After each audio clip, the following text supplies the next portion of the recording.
Представьте, что вы просыпаетесь каждый день с ощущением, что полностью контролируете свою жизнь, свой выбор и свою судьбу. Кажется, это далекая мечта, потому что сегодня я собираюсь открыть вам драгоценные знания, которые полностью изменят ваше видение мира и, особенно, самого себя.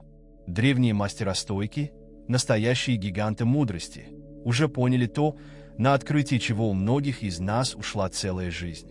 Наше достоинство и независимость – это бесценные сокровища, которые нам необходимо защищать любой ценой. Вы когда-нибудь задумывались о том, сколько раз в течение дня вы позволяете другим людям принимать решения за вас? Или сколько раз вы проглатываете неуважительную ситуацию только для того, чтобы сохранить мир? Что ж, пришло время изменить эту историю, и я собираюсь показать вам, как именно это сделать. Вам знакомо это неприятное чувство, которое возникает, когда кто-то пытается контролировать ваши решения, говоря, что вам следует носить, как думать или действовать. Это не просто неудобно, это прямое нарушение вашей личной автономии. Марк Аврелий, один из мудрейших римских императоров, писал в своих размышлениях, что способность жить так, как хочется, это величайший дар, который мы можем себе преподнести. И мы говорим не о том, как жить, а о том, чтобы делать сознательный выбор, соответствующий нашим самым глубоким ценностям. Подумайте, насколько важных решений в вашей жизни повлияли другие люди, одни из лучших, другие не очень. Сейчас самое время начать возвращать эту власть. Спокойствие перед лицом неуважения не означает пассивности, совсем наоборот. Это состояние внутренней силы, настолько мощное, что даже самые резкие слова не могут его поколебать. Представьте себе гору перед лицом бури. Она остается твердой, непоколебимой, величественной в своем естественном достоинстве. Именно так можно и нужно вести себя перед лицом попыток сокращения. Когда кто-то пытается вас унизить, помните, его слова говорят о нем больше, чем о вас. Истинная сила не в том, чтобы сопротивляться, а в том, чтобы сохранить свою целостность. Как садовнику, который тщательно ухаживает за своим садом, вы должны проявлять бдительность, выявляя и уничтожая сорняки неуважения, которые пытаются вырасти в вашей жизни. Это означает установление четких и последовательных границ. Когда кто-то выходит за эти рамки, вы имеете не только право, но и обязанность занять свою позицию. Практический прием – использовать формулу «я чувствую, когда тебе и мне нужно». Например, «я чувствую неуважение, когда вы принимаете за меня решение, и мне нужно, чтобы вы посоветовались со мной, прежде чем делать выбор, который меня затронет». Личная автономия подобна мышце. Чем больше вы ее тренируете, тем сильнее она становится. Начните с небольших решений. Выбирайте себе одежду. Не спрашивая мнения, решайте, что вы будете есть, без внешнего влияния. Выбирайте себе хобби, не беспокоясь о суждениях других людей. Кажется просто, но эти небольшие действия создают прочный фундамент уверенности в себе. Мощное упражнение. Посвящать 10 минут каждый день принятию решения, которое полностью принадлежит вам, каким бы незначительным оно ни было. Со временем вы заметите, как это укрепляет вашу способность делать более масштабный и осмысленный выбор. Истинное достоинство не зависит от титулов, имущества или внешнего одобрения. Оно исходит из глубокого самопознания и способности жить в соответствии со своими основными ценностями. Эпиктет, бывший раб, ставший одним из величайших философов-стоиков, учил, что никто не может причинить тебе вред без твоего разрешения. Это означает, что ваше достоинство неприкосновенно, если вы не позволите его попирать. Когда вы глубоко поймете это, в вашей жизни начнет происходить необыкновенная трансформация. Думайте о своем достоинстве как о невидимой короне, которую вы несете. Никто не сможет отобрать его у вас, только вы можете позволить ему упасть. В самых сложных ситуациях задавайте себе вопрос: соответствует ли это действие или решение моему личному достоинству? Если ответ отрицательный, вы уже знаете, что вам нужно делать. Удивительно, как этот простой вопрос может прояснить сложные ситуации и помочь вам сделать выбор, который больше соответствует вашему истинному «я». Одной из самых больших ловушек нашей автономии является необходимость постоянного одобрения. Это как если бы у нас был внутренний счетчик, всегда ожидающий одобрения других, чтобы подтвердить наш выбор. Но подумайте об этом. Кто лучше вас знает, что подходит для вашей жизни? Начните практиковать самоодобрение. Прежде чем искать внешнего подтверждения, спросите себя: одобряю ли я это решение? Отражает ли оно то, кто я есть и кем я хочу стать? Жизнь похожа на большой театр, где у каждого есть своя роль. Но в отличие от традиционной пьесы, вы являетесь автором собственного сценария. Не позволяйте другим управлять вашим выступлением или менять ваши реплики. У вас есть право и ответственность быть главным героем своей истории. Это значит делать осознанный выбор, даже если он не нравится публике. Помните, лучше, когда вас критикуют за искренность, чем аплодируют за то, что вы сыграли не свою роль.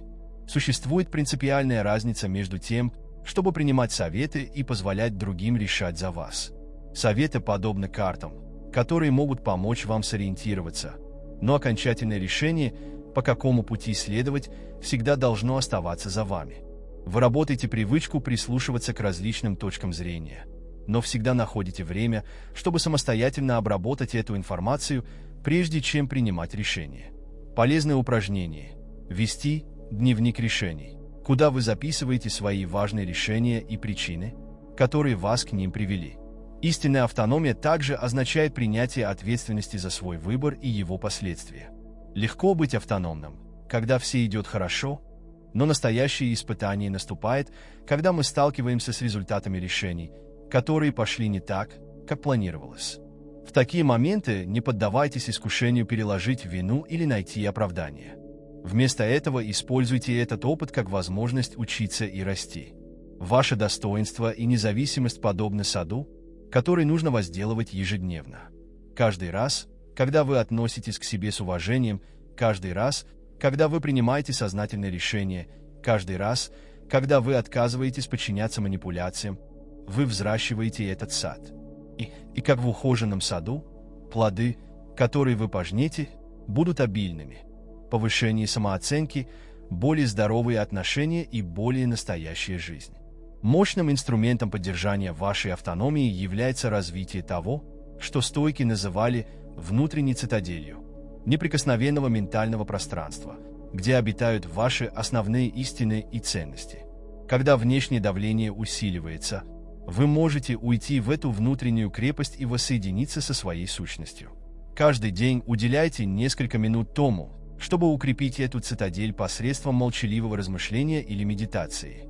Помните, что ваш путь к большей автономии и достоинству уникален.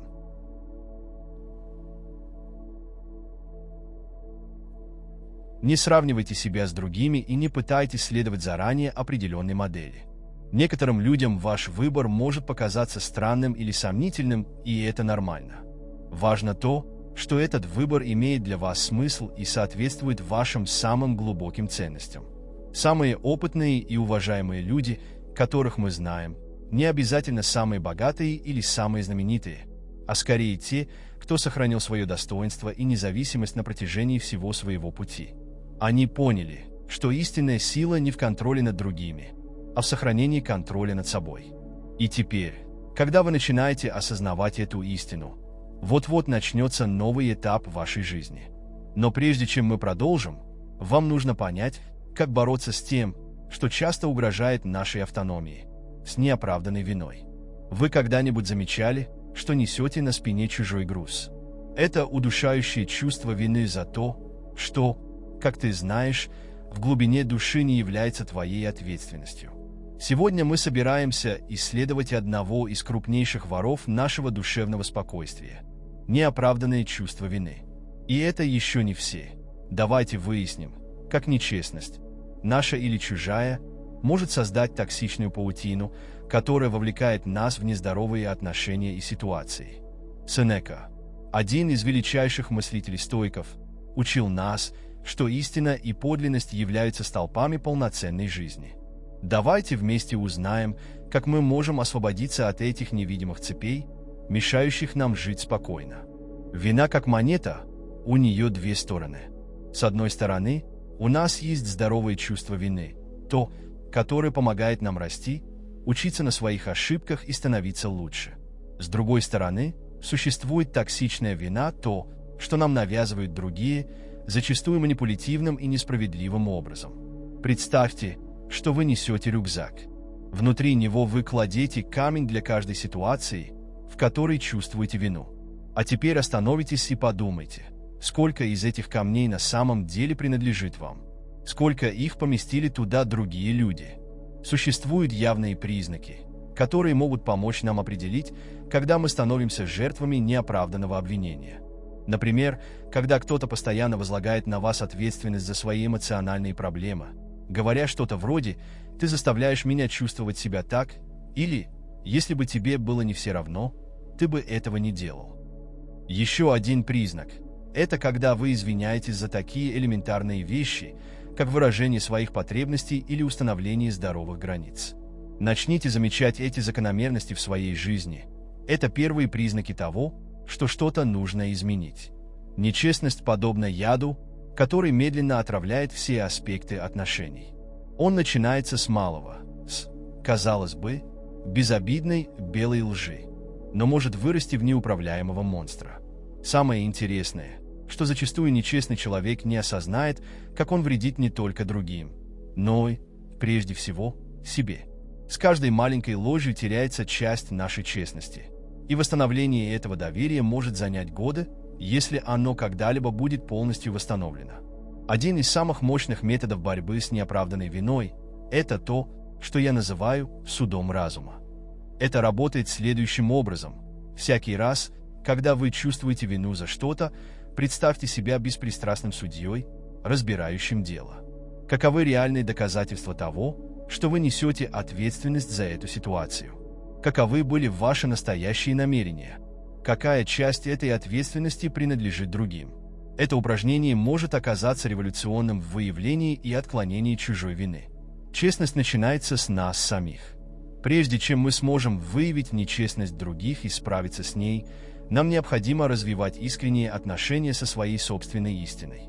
Это значит признавать свои ошибки, не убивая себя, брать на себя ответственность, не перекладывая вину на других и, прежде всего, быть честными в отношении своих чувств и потребностей. Практическое упражнение – вести дневник правды, где вы сможете свободно, не опасаясь осуждения, писать о своих истинных мыслях и чувствах. Когда мы говорим об отказе от неоправданной вины, мы не говорим о том, чтобы стать бессердечным или безответственным. Наоборот, мы говорим о развитии более обостренного чувства личной ответственности.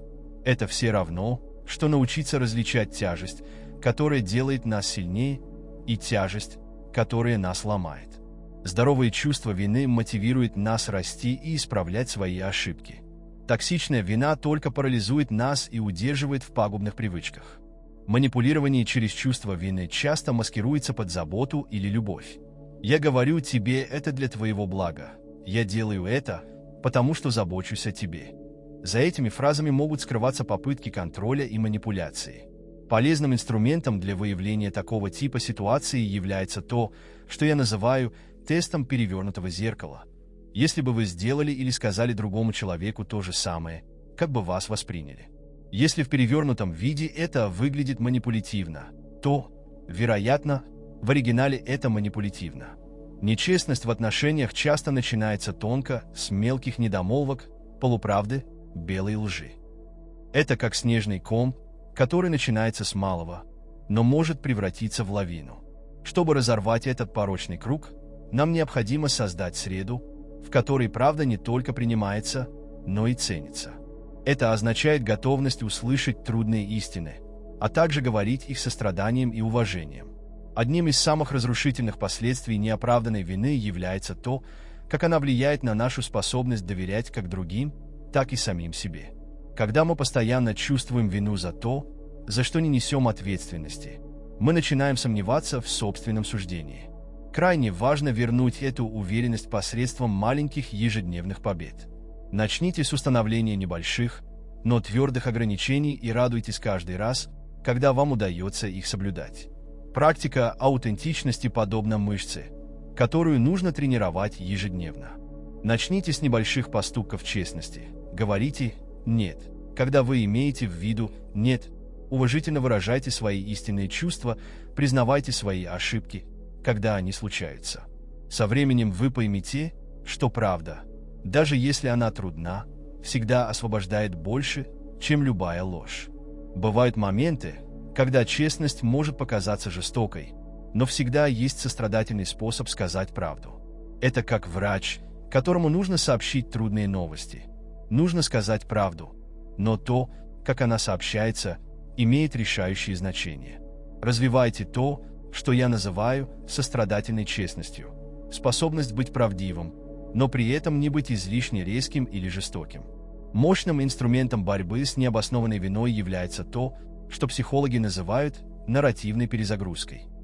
Вместо того, чтобы пассивно принимать историю о ваших действиях или обязанностях, которую вам рассказывают другие, вы имеете право и обязанность рассказать свою собственную историю.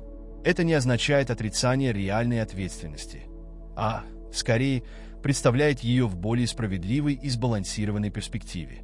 Всегда помните, ваше спокойствие не продается.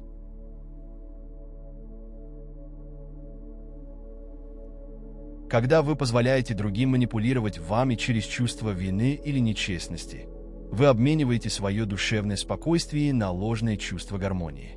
Истинный мир приходит от способности жить искренне и ответственно, принимая на себя последствия наших собственных действий, но твердо отвергая вину, которая не принадлежит нам. Когда вы начнете практиковать эти инструменты для освобождения от необоснованной вины и развития честности, вы заметите глубокие изменения в ваших отношениях. Некоторые могут усилиться, другие раствориться, и это нормально.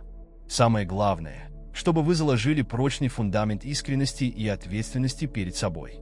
Говоря о прочном фундаменте, нам нужно обсудить кое-что не менее важное – защиту наших личных ограничений и ценность нашего времени. Вы когда-нибудь задумывались о том, сколько времени в своей жизни вы посвящаете вещам, которые вам абсолютно ничего не добавляют?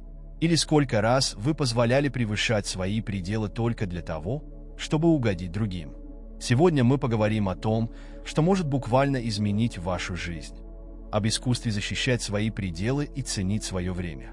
Как сказал Сенека, один из величайших философов-стоиков, дело не в том, что у нас мало времени, а в том, что мы тратим его много. И знаете, что самое приятное? Вам предстоит узнать, как изменить эту реальность раз и навсегда. Ваши личные границы подобны стенам вашего дома. Они определяют ваше пространство, защищают вашу конфиденциальность и поддерживают порядок в вашей жизни. Но в отличие от физических стен, наши эмоциональные и личные ограничения невидимы, и по этой причине их часто игнорируют или не уважают. Это как если бы у вас был дом без дверей. Каждый может приходить и уходить, когда ему заблагорассудится. Вам это кажется здоровым, потому что именно так живут многие люди, полностью обнаженные и уязвимые. Время – единственный по-настоящему невозобновляемый ресурс, который у нас есть. Вы можете заработать больше денег, обрести больше друзей, получить больше знаний, но время, однажды пройдя, оно никогда не возвращается.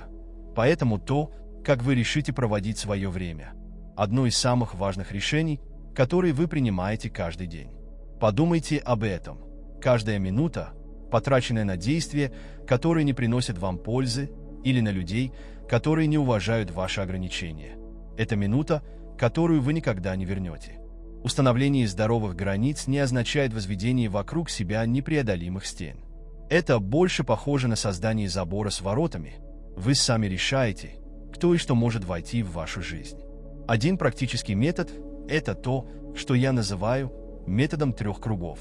Нарисуйте 3 концентрических круга. Во внутренний круг поместите людей и занятия, необходимые для вашей жизни. В среднем круге важные, но несущественные. Во внешнем круге периферийные. Это поможет вам лучше представить, где ваши ограничения должны быть более или менее гибкими. Слышали ли вы когда-нибудь о сложном эффекте времени? Это похоже на сберегательный счет. Небольшие суммы, постоянно вносимые на счет, с годами могут превратиться в целое состояние. Тот же принцип применим и к вашему времени.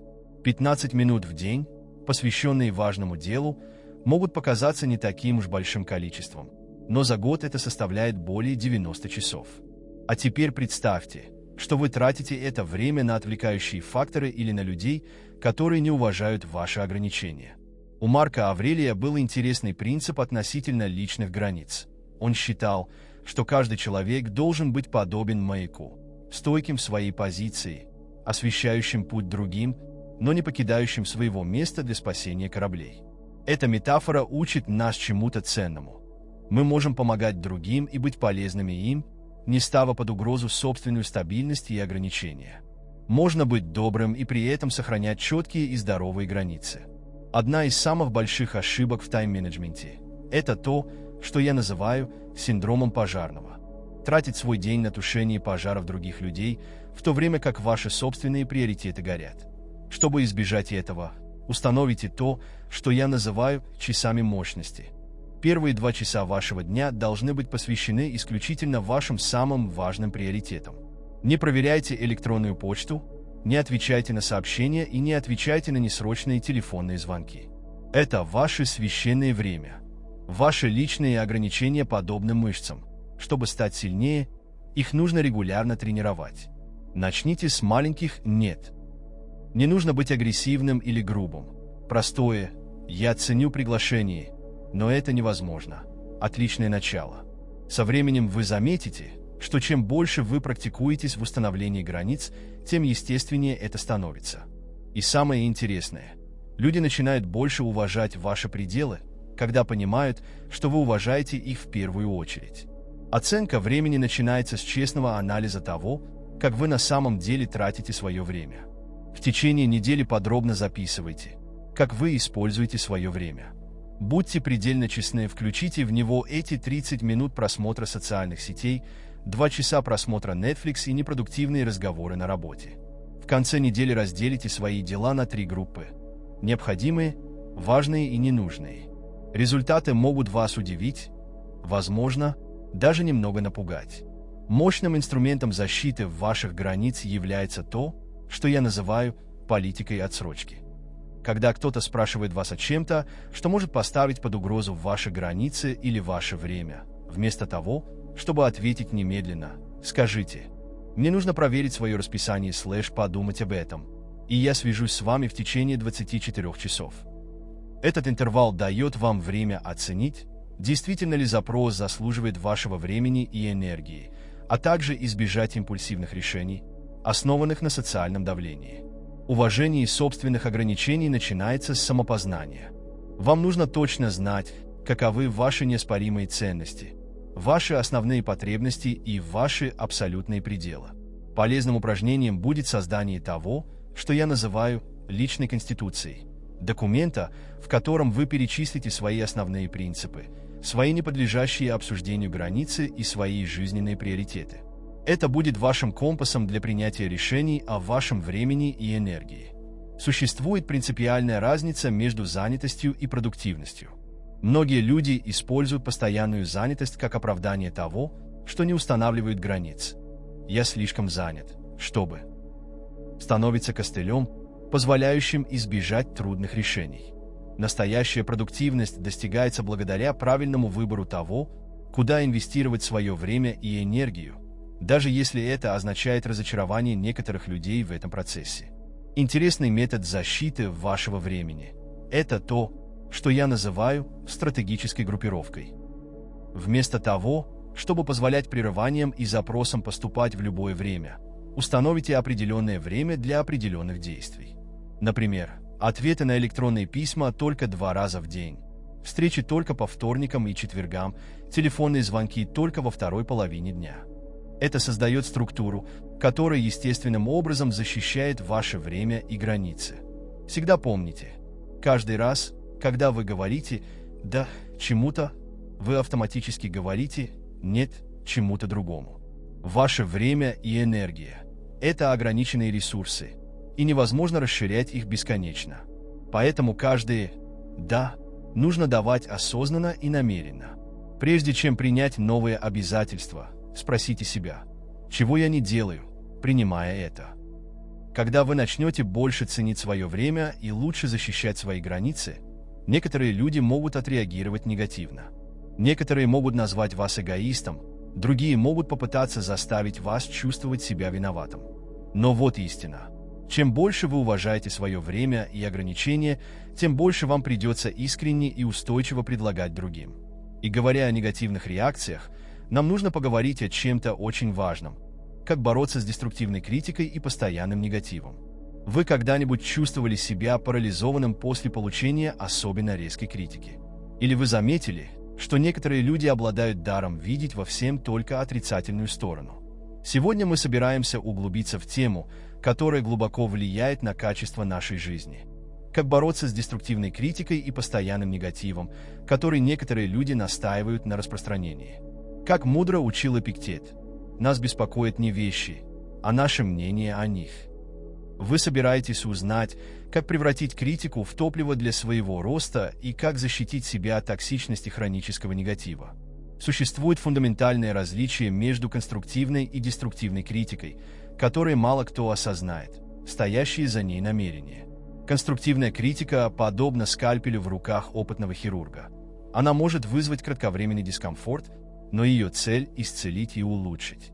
Деструктивная критика, напротив, подобна ножу в руках того, кто хочет только причинить вред. Здесь нет цели роста, только уменьшение. Научиться различать эти два понятия – навык, меняющий жизнь. Постоянный негатив подобен утечке токсичного газа.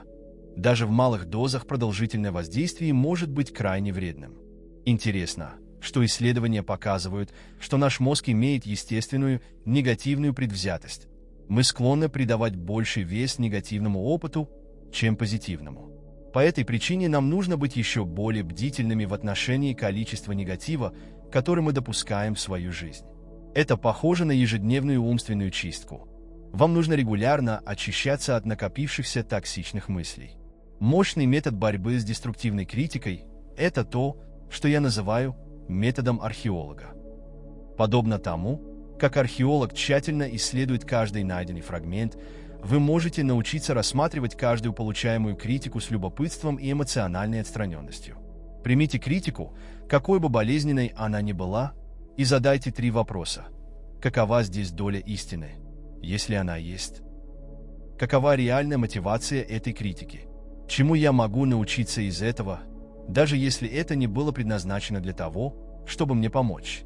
Негатив оказывает влияние на нашу жизнь по принципу домино. Он влияет на наше настроение, наше здоровье, наши отношения и даже наши карьерные возможности. Вы когда-нибудь замечали, что хронически негативные люди склонны притягивать к себе еще больше негативных ситуаций? Это не совпадение и не невезение. Это прямой результат ментального шаблона, который необходимо сломать. Хорошая новость заключается в том, что позитив может быть заразным точно так же, как и негатив. Один из самых коварных аспектов постоянного негатива заключается в том, как он может маскироваться под реализм или искренность. «Я просто реалист», — говорят негативные люди, хотя на самом деле они просто проецируют свои собственные страхи и ограничения. Важно понимать, что оптимизм не является синонимом наивности. Вы можете остро осознавать проблемы и при этом сосредоточиться на решениях и возможностях, а не на проблемах. Когда мы получаем деструктивную критику, нашим первым побуждением обычно является защитить себя или дать отпор. Но есть гораздо более мощный ответ – стратегическое молчание. Это похоже на эмоциональное боевое искусство, вы используете силу нападающего против него самого. Когда кто-то пытается принизить вас деструктивной критикой и находит в ответ лишь достойное и осознанное молчание, происходит нечто интересное. Негативная энергия возвращается к своему отправителю. Практика детектора закономерностей может оказаться революционной для выявления источников негатива в вашей жизни. В течение недели записывайте каждое значимое взаимодействие, которое у вас происходит, и то, что вы чувствуете после него. Вы начнете замечать четкие закономерности, определенные люди, место или ситуации, которые постоянно истощают вашу энергию и оставляют осадок негатива. Осознание этого является первым шагом к стратегическим изменениям в вашей социальной среде. Ценным инструментом борьбы с деструктивной критикой является то, что я называю техникой перевернутого зеркала. Когда кто-то деструктивно критикует вас, выполните умственное упражнение. Представьте, что вы высказываете точно такую же критику этому человеку. Как бы это звучало? В целом, это упражнение помогает нам осознать, насколько на самом деле неуместна или непропорциональна критика, а также дает нам более четкое представление о стоящих за ней намерениях. Постоянный негатив часто сопровождается интересным явлением – самоисполняющимся пророчеством. Люди, которые постоянно ожидают худшего, склонны вести себя так, что увеличивает вероятность негативных последствий. Это похоже на вождение автомобиля, глядя только на препятствия. В конечном итоге вы едете именно в том направлении, которого хотите избежать. Ключ в том, чтобы научиться распознавать эти закономерности и сознательно выбирать другой фокус. Есть мощная практика, которую я называю садоводством разума. Точно так же, как преданный своему делу садовник удаляет сорняки и ухаживает за цветами, вам необходимо активно устранять негативные мысли и развивать конструктивные перспективы. Это не означает игнорирование реальных проблем, а означает выбор продуктивного подхода к их решению. Посвящайте 10 минут каждый день прополке негативных мыслей и посеву семян позитивных возможностей. Один из наиболее эффективных способов справиться с деструктивной критикой – развивать то, что я называю эмоциональной иммунной системой. Точно так же, как ваше тело имеет естественную защиту от болезней, вы можете развить эмоциональную устойчивость к токсичному негативу. Это начинается с сильного чувства самопознания и самоутверждения. Когда вы знаете, кто вы есть, и доверяете своей внутренней ценности, деструктивная критика теряет большую часть своей силы. Понятие избирательной энергии имеет решающее значение, когда мы говорим о постоянном негативе. Вам не нужно уделять одинаковое количество энергии каждому взаимодействию или мнению. Это похоже на измеритель мощности с разными настройками. Некоторые люди и ситуации заслуживают вашего полного участия, а с другими лучше справляться вежливым незаинтересованностью. Научитесь регулировать уровень своих эмоциональных вложений в зависимости от ситуации. Всегда помните, ваш душевный покой – это драгоценный сад, который нужно беречь. Не позволяйте деструктивной критике или постоянному негативу загрязнять это священное пространство. У вас есть право и ответственность выбирать, какие энергии и влияния вы впускаете в свою жизнь. Говоря об эмоциональной защите, нам нужно обсудить нечто не менее важное. Как бороться с эмоциональными манипуляциями, постоянным неодобрением и отсутствием поддержки. По мере того, как вы развиваете эти новые отношения с критикой и негативом, начинает происходить что-то интересное. Вы естественным образом становитесь более привлекательными для позитивных людей и ситуаций. Вы как будто настраиваете свое внутреннее радио на другую частоту, и качество принимаемых вами передач кардинально меняется. Это подводит нас к следующей важной теме. Как распознать эмоциональные манипуляции, постоянное неодобрение и болезненное отсутствие поддержки и справиться с ними. Было ли у вас когда-нибудь неприятное ощущение, что вас кто-то тонко контролирует? Или, возможно, вы постоянно чувствовали неодобрение, что бы вы ни делали? Сегодня мы поговорим о том, с чем многие люди молча сталкиваются. Эмоциональные манипуляции, постоянное неодобрение и болезненный опыт отсутствия поддержки, когда мы в ней больше всего нуждаемся.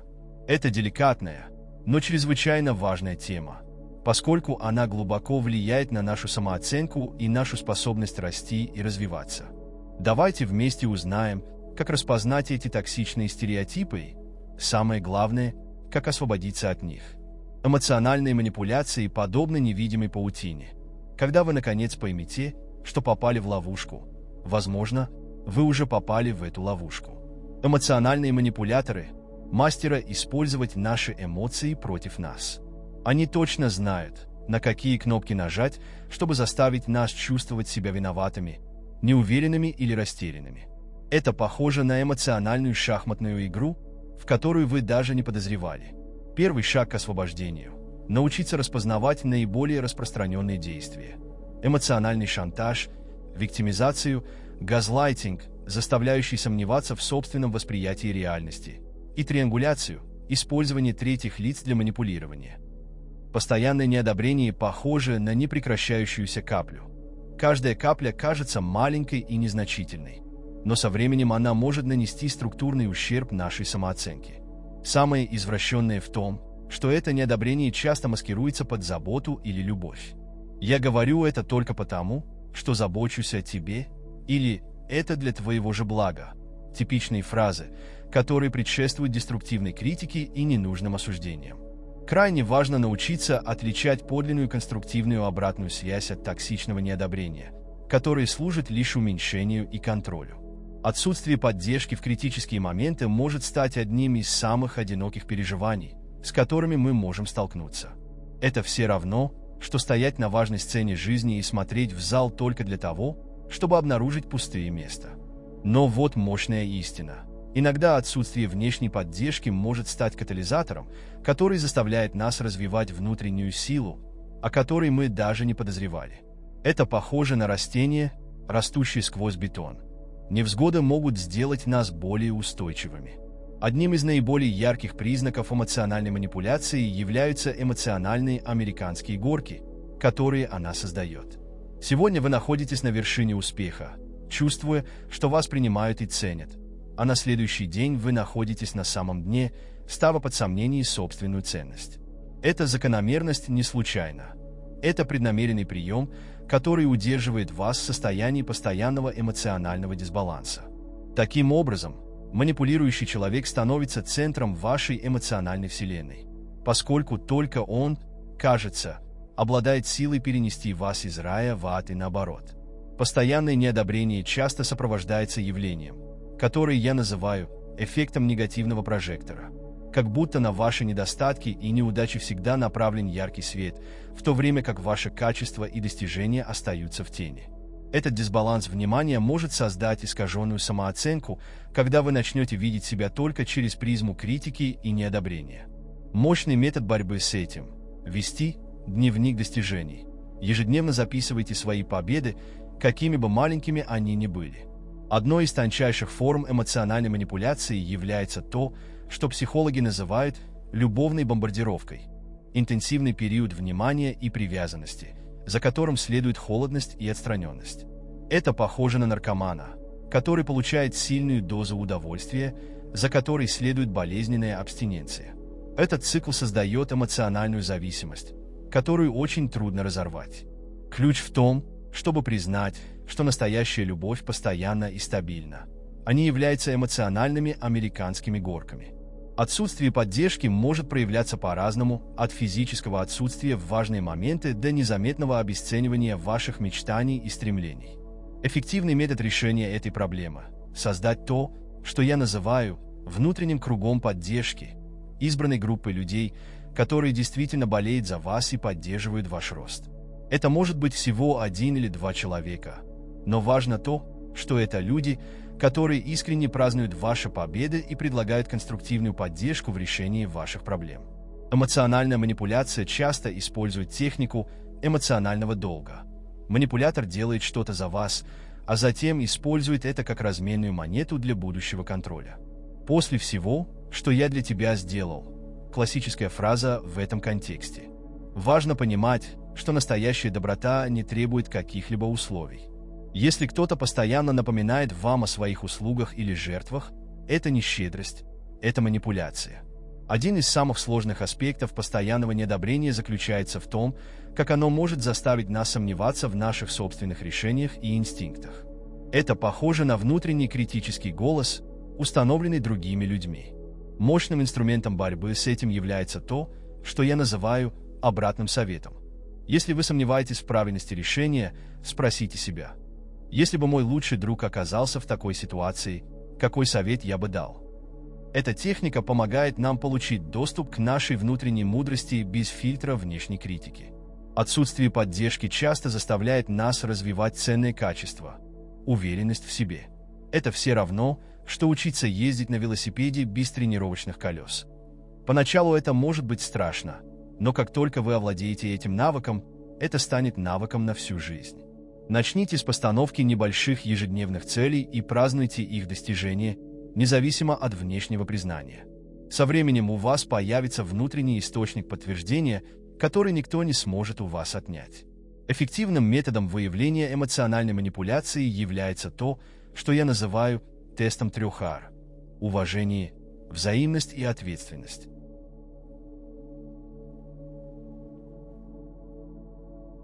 В здоровых отношениях эти три элемента должны быть сбалансированы. Манипулятор часто требует уважения, но не предлагает его, ожидает взаимности только тогда, когда она ему выгодна, и избегает брать на себя ответственность за свои действия. Используйте этот тест как барометр для оценки ваших отношений. Постоянное неодобрение часто сопровождается несправедливыми сравнениями, будь то с другими людьми, с идеализированными версиями самого себя или с нереалистичными ожиданиями. Важно понимать, что у каждого человека свой путь и свой темп развития. Сравнивайте себя только с тем, кем вы были вчера, а не с тем, кем являются другие сегодня. Этот сдвиг в перспективе может принести освобождение. Всегда помните, вам не нужно никому доказывать себя. Ваше достоинство и право на уважение являются неотъемлемой частью вашего существования, а не чем-то, что нужно заслужить внешним одобрением. Люди, которые искренне любят и поддерживают вас, естественным образом это поймут. Те, кто настаивает на манипулировании вами, постоянно вас не одобряет или отказывает в поддержке, больше говорят о своей неуверенности, чем о вашей ценности. Лучшая защита от эмоциональных манипуляций, постоянного неодобрения и отсутствия поддержки – это развить то, что я называю сильным внутренним стержнем, непоколебимое чувство того, кто вы есть и чего вы стоите.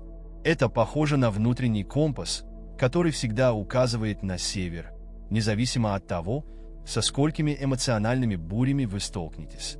Эта внутренняя сила не рождается готовой, она строится день за днем, выбор за выбором, посредством самосознания, сострадания к себе и искренности.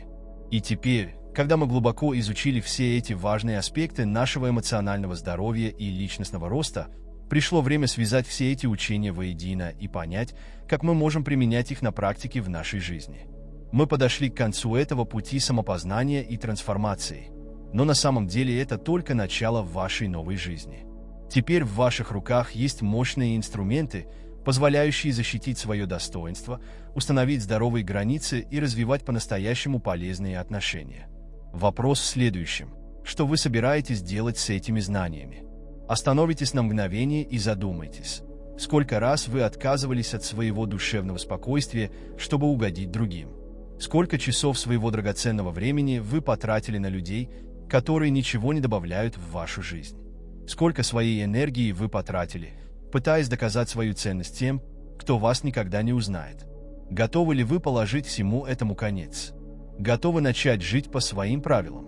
Готовы вырваться из невидимых цепей, которые удерживали вас в ловушке токсичных отношений и деструктивных стереотипов? Изменения начнутся сейчас, с вашего решения. Вы можете продолжать жить так же, позволяя другим контролировать вашу жизнь, или можете выбрать новый путь, путь подлинности, достоинства и самоуважения. И не волнуйтесь, вы не одиноки в этом путешествии. Наше сообщество здесь, чтобы поддержать вас на каждом этапе пути. Если этот контент тронул ваше сердце, не держите его в себе. Поделитесь с кем-нибудь, кто, как вы знаете, должен это услышать. Теперь ваша очередь действовать.